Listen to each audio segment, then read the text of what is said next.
News हर कदम सच के साथ। आज उचाणा मंडी में अग्रसेन जयंती का कार्यक्रम मनाया गया है। रामनिवास जी हमारे साथ हैं और समक्ष साथी हमारे साथ हैं, बातचीत करवाएंगे क्या कार्यक्रम था। नमस्कार जी। आज अग्रसेन जयंती बनाई जा रही है, बड़ी धूमधाम से मनाई गई जी। जिसके हमने परिचय यह है कि हिंदू मुस्लिम सिख ईसाई सब है आपस में भाई भाई, एक खून है, एक ही आत्मा है, सब एक है जी। हम यह सोचेंगे महाराज अग्रसेन पे ये संदेश हो, सब एक है जी। जी। तो इस दिन मुख्य रूप से क्या कार्यक्रम रहा जी? मुख्य रूप से अपना हवन किया गया है और प्रसाद वितरित किया गया है। सारी उचाणा मंडी में हर एक जगह वितरित किया गया है जी प्रसाद, हर एक जगह काठ मंडी में या लितानी रोड पे बाजार में और में सब प्रसाद वितरित किया गया। हाँ, सम्मानित किए गए हैं अपने SHO साहब जी, अपने बलवान सिंह को अपना सम्मानित किया गया। सम्मानित के समाज में अच्छा काम। हाँ, समाज में अच्छा काम। राम प्रसाद मास्टर जी और वो अन्य वो आदमी समाज सेवी के।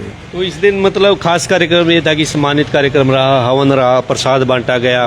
तो इस दिन कुछ और भी नई कोई एक्टिविटी की गई कि भविष्य में इस प्रकार का हम कार्यक्रम करें, कोई योजना बनाई गई? अब ये योजना है कि हम सब हिंदुस्तानी एक हैं भाई। ये वोट की राजनीति है नहीं, ये सब हमें बड़े परेशान कर रही है वोट की राजनीति। हम एक हैं, देश आज़ाद करा, हिंदू मुस्लिम शिक्षा ने देश आज़ाद करा। सिर्फ वोट करके बांटा जा रहा है। हम ये होता है भाई ये वोटों का चक्कर मत करो, हम एक हैं, एक रहेंगे जी। ये एक बहुत बढ़िया मैसेज आपको यहाँ से दिया जा रहा था कि हिंदू मुस्लिम सिख ईसाई एकता के बारे में, और हमारे साथ और भी साथी हैं, बातचीत करवाएंगे। नमस्कार। नमस्कार जी। क्या नाम है जी? मेरा कारी मुरसलीन जी। आप यहाँ पहुँचे हैं, अग्रसेन जयंती मनाई गई, हवन किया गया, प्रसाद बांटा गया, आपका स्वागत किया गया, तो क्या कहेंगे? जी, बड़ी खुशी की बात है। और ये हमारे प्रधान जी हैं रामनिवास जी, इनका बहुत बहुत शुक्रिया, इनकी पूरी टीम का बहुत बहुत शुक्रिया। इन्होंने हमें बुलाया यहाँ, और इससे एक भाईचारे में और पूरे मुल्क में एक बहुत अच्छा संदेश जाएगा कि जितने भी हिंदू मुस्लिम सिख ईसाई हैं सब के सब एक प्लेटफार्म पर, एक मंच पर जमा हो, और सब के सब प्यार मोहब्बत के साथ, एकता के साथ जो है ज़िंदगी गुजारे। ये बहुत अच्छा कदम उठाया है प्रधान जी ने। हम इसके लिए प्रार्थना करते हैं, मालिक से दुआ करते हैं कि इनके इस कदम ये फले फूले, तरक्की करे और आपस में सब के सब प्यार मोहब्बत के साथ रहें। रामनिवास प्रधान जी ने एक बात कही कि वोटों की राजनीति की वजह से हमारा भाईचारा खराब हो गया। हिंदू मुसलमान होता है तो टीवी चैनलों पे डिबेट देखते होंगे, पाकिस्तान हिंदुस्तान होता है। अभी नूह मेवात की आपने घटना देखी होगी, किस प्रकार भाईचारे को खराब किया गया। आपको लगता है राजनीति की जो लोग हैं वो हमारे भाईचारे को खराब कर रहे हैं, या ये जो वोट की राजनीति है वो भाईचारा खराब कर रही है? हाँ, ये बिल्कुल ये बात ढकी छुपी नहीं है कि जब से ये राजनीतिक मामला जो है बढ़ा है और इसमें जो है इजाफा हुआ है, उस वक्त से आपस का भाईचारा, नहीं तो अब से कुछ साल पहले, कुछ दिन पहले थोड़ा पीछे हटके देखते हैं तो सब के सब एक प्लेटफार्म पर जमा रहते थे और सब के सब प्यार मोहब्बत के साथ। यूँ मालूम ही नहीं था कि ये हिंदू है मुसलमान है। सारी चीज़ों में, खुशी गमी में, सारी चीज़ों में हर एक शरीक होता था। लेकिन ये वोटों की राजनीति ने जो है आपस में इस तरीके से दरार डाली है कि जिसकी वजह से अब हर एक को, हर हिंदू मुस्लिम सिख ईसाई सब के सब आपस में, चूँकि तमाम मजहबों के अंदर अच्छे लोग भी हैं और बुरे लोग भी हैं, कि जो इसकी राजनीति की आड़ में आकर के और इसके चक्कर में आकर के आपस के भाईचारे को ख़त्म करना चाहते हैं। तो इसलिए हम इस किस्म के लोगों को भी ये संदेश देना चाहते हैं कि अगर तुम जो है नफ़रत पैदा करना जानते हो तो हम प्यार मोहब्बत जो है पैदा करना जानते हैं। इसलिए अगर कोई आदमी किसी गलत कार्य को अंजाम दे रहा है तो अच्छे लोगों को भी आगे आना चाहिए, वो अपनी अच्छाई पेश करे और अच्छाई का संदेश हर एक को दे। मैं आपसे एक बात जानना चाहता हूं, जब कार्यक्रम होते हैं हिंदू धर्म की अगर मैं बात करूं तो वहां पे 36 बिरादरी का एक नारा दिया जाता है, भाईचारे का संदेश दिया जाता है। हिंदू धर्म हो चाहे मुस्लिम हो चाहे ईसाई हो, सबको एक रहने की नसीहत दी जाती है। आप लोगों के जब बड़े कार्यक्रम होते हैं मस्जिद में या कहीं भी बड़े प्रोग्राम होते हैं, क्या इस प्रकार का जिक्र चलता है भाईचारे? जी बिल्कुल। हम तो बल्कि हर शुक्रवार को ईद के मौके पर, चूँकि मुस्लिम समाज के अंदर शुक्रवार और ईद का दिन ये बड़ा माना गया है, इसी में हर एक मुसलमान जो है वो सब के सब मस्जिद में, अब ईदगाह में जो है वो जमा होते हैं और वहाँ जो है इसी तरीके का यही संदेश दिया जाता है। कितने सारे आदमी जो ये समझते हैं कि ये मुसलमान पता नहीं क्या सिखाते हैं, क्या कहते हैं। तो बहुत सारे आदमी, खुद मेरे साथ ऐसा कई मरतबा ऐसा मामला पेश आया कि जो नज़दीक आकर के बैठे, उन्होंने बात सुनी और फिर बाद में खुद उन्होंने मुझसे यूँ कहा कि हम तो ये समझते थे पता नहीं क्या सिखाते हो तुम, लेकिन बातें सुन कर के जो है ऐसा लगा कि कुछ भी नहीं, ये सब जो है असल में मस्जिदों के अंदर या मंदिरों के अंदर या किसी धार्मिक प्रोग्राम में किसी किस्म का कोई ऐसा संदेश नहीं दिया जाता जिससे भाईचारा ख़राब हो। ये इसमें न मंदिरों का कसूर है, न मस्जिदों का कसूर है, न मस्जिदों में मंदिरों में जो सभाएं होती हैं उनका कसूर है। ये तो राजनीतिक जो लोग होते हैं और जिनके दिमाग में राजनीतिक कीड़े घुसे हुए हैं, वो डंक मारते हैं और वो इस किस्म की बातें उभारते हैं।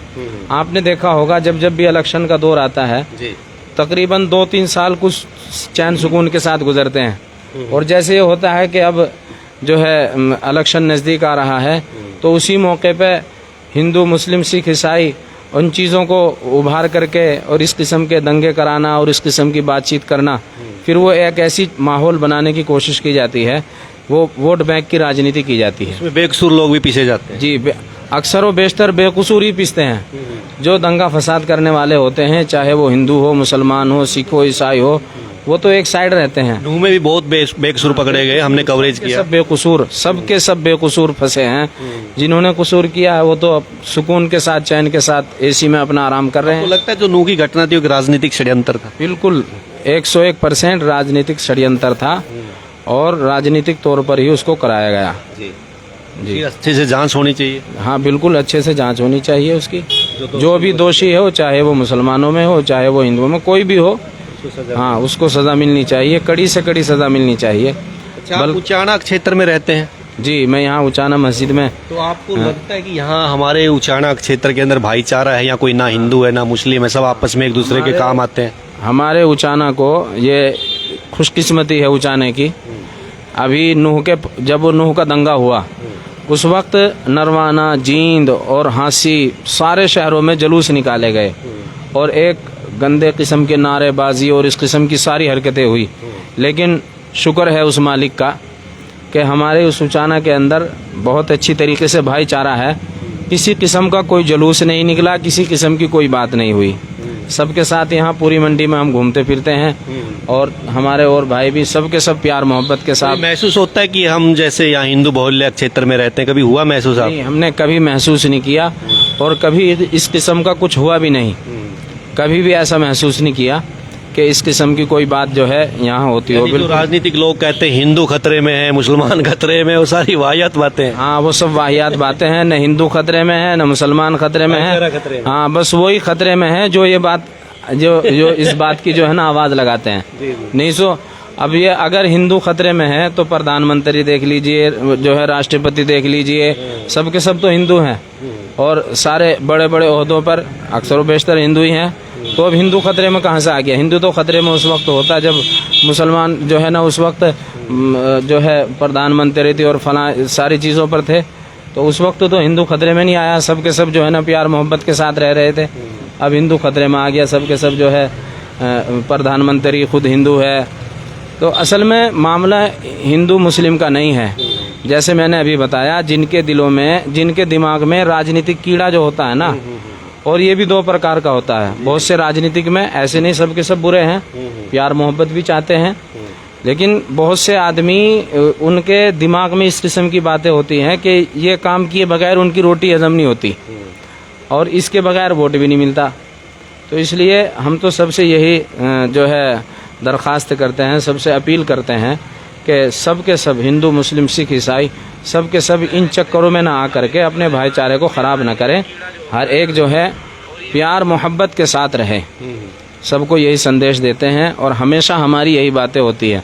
कभी भी हम सबको कहते हैं, मस्जिद में, किसी भी प्रोग्राम में या कहीं भी कुछ भी हमारी सभा चल रही हो, हम कहीं भी आके कोई आदमी किसी भी वक्त शरीक हो सकता है, एक बात में भी फर्क नहीं पाएगा। हमेशा यही बात हम कहते हैं कि भाई प्यार मोहब्बत के साथ रहो। जिस प्रकार रामनिवास जी ने शुरुआत की कि भाईचारा हमारा मजबूत होना चाहिए, आप लोगों को भी यहाँ सम्मिलित किया, तो आप भी कोई ऐसा कार्यक्रम करते हैं, भाईचारे को बुलाते हैं? हमने जो है बाकायदा रमज़ान में इफ्तार पार्टी की, उसमें सबको बुलाया और अब दोनों तरफ से जो है ये बातें शुरू हुई है। प्रधान जी ने बुलाया है, हम भी ऐसा कोई मौका आएगा, ईद का मौका है या और कोई प्रोग्राम होगा, बल्कि हम तो कई दिन पहले अभी मशवरा कर रहे थे इसके बारे में, लेकिन अभी वो बात फाइनल नहीं हुई कि हम पूरे हलके के सतर पर या ज़िला सतर पर एक प्रोग्राम ऐसा करना चाहते हैं, यहाँ एक मंच ऐसा बनाना चाहते हैं ताकि सब के सब उसमें जो है इकट्ठा रहें और प्यार मोहब्बत के साथ रहें। ऐसा एक प्रोग्राम भी करना चाहते हैं। जैसे ही वो प्रोग्राम जो है उसके बारे में वो डिक्लेयर होगा, बातचीत होगी, पूरे समाज को बुला करके जो है उसके बारे में मशवरा किया जाएगा। सबसे सलाह मशवरा करके एक तारीख तय करके और एक ऐसा प्रोग्राम भी करना चाहते हैं ताकि सब के सब, अब तो हम चंद लोग हैं यहाँ, एक बड़ी तादाद में एक ऐसा प्रोग्राम हो ताकि जो नफ़रती लोग हैं उनको भी ये पता चले कि तुम नफ़रत फैलाना चाह रहे हो तो प्यार मोहब्बत बांटने वाले भी दुनिया के अंदर मौजूद हैं। बिल्कुल, आपको अग्रिम बधाई उस कार्यक्रम की। और खटखट टोल पर भी एक भाईचारे का संदेश दिया गया था, बिल्कुल लाइव तस्वीरों में हमने दिखाया। और आज यहाँ पर एक संदेश ये है कि ना हिंदू खतरे में है, ना मुसलमान खतरे में है, यहाँ पर भाईचारा खतरे में है। भाईचारे को बनाकर रखें, भाईचारा सबसे बड़ी चीज़ है। वोट की राजनीति की को थोड़ा सा उसको छोड़ के उससे ऊपर की सोचें और हमारा भाईचारा मजबूत हो। राजनीतिक पार्टियां आनी जानी है। टुडे न्यूज़ के लिए उचाना से जगरूप सिंह।